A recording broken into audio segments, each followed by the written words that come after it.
I'm grateful for the honor to be able to make this tribute on behalf of my siblings, their families, and my own family for Saudamalla David Prasanna Rao, my mother's oldest brother's oldest son, and therefore my oldest cousin on my mother's side. My name is Chris Perumalla, and I just want to take this occasion to pass on my heartfelt condolences to Chris Manaka, to Serene, to Suraj, to Dheeraj, and Neeraj and their families.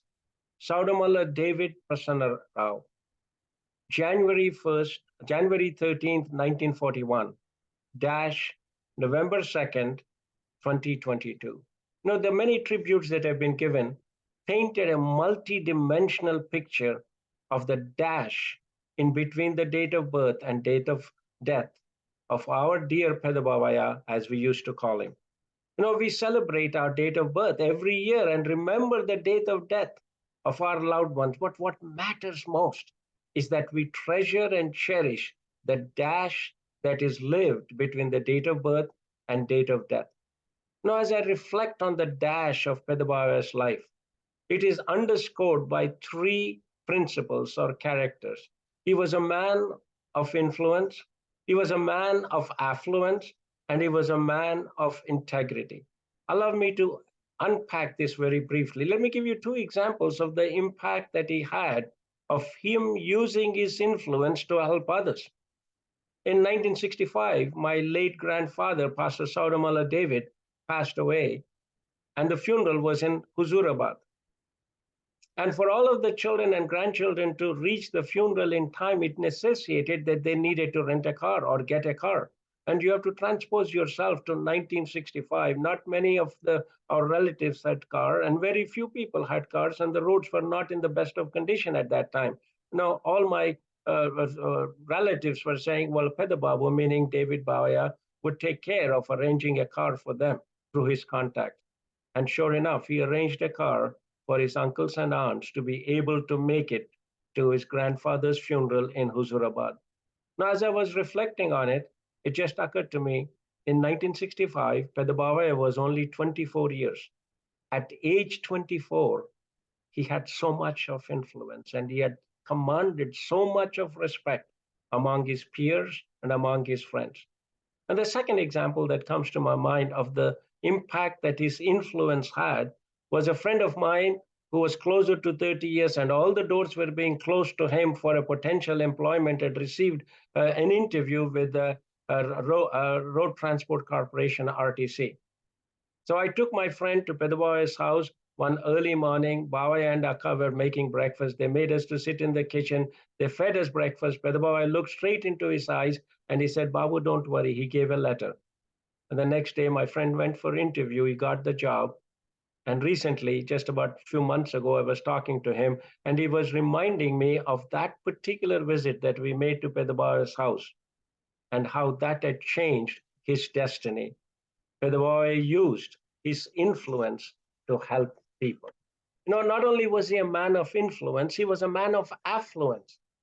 As a child, I remember the only one of my relatives who had a scooter or a motorbike was Pedabavaya. He always carried money with him to help others. Now, one of the most beautiful characters of Pedabavaya that I know, although he was an affluent man, he never flaunted his affluence. He was a very simple man. He lived an ordinary life.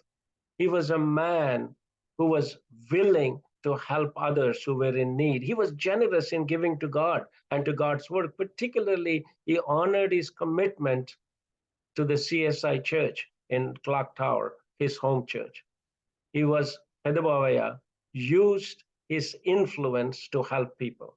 He used his affluence to support people. And he was a man of integrity. Although he had influence and affluence and worked in a department that was ramped with corruption, he was a man of integrity and high moral values. I once asked him why he had not built a house, even though he had all of the resources and helped many of our relatives to get cement, even during the most difficult times when cement was unavailable. And his answer baffled me. He said, Sonny, in my department is very corrupt. And I want to wait until I retire to build my house so that I can live a life above reproach. Now, what a beautiful example of a life of integrity. He used his integrity to inspire and challenge young people. And although I left India 42 years ago, whenever I visited India, I made it a point to visit Chris Manaka and Pedabawaya and their families. That was the highlight for me. However, the two highlights that I have is the first one is when Bawaya and Akka visited Canada, stayed with us for 1 week. That's a highlight for me. Every evening we used to have family prayer. He would read the Bible and he would sing some songs. And he was a simple man. I just got a chance to observe this man close up and develop my appreciation and respect for him. Incrementally, it increased.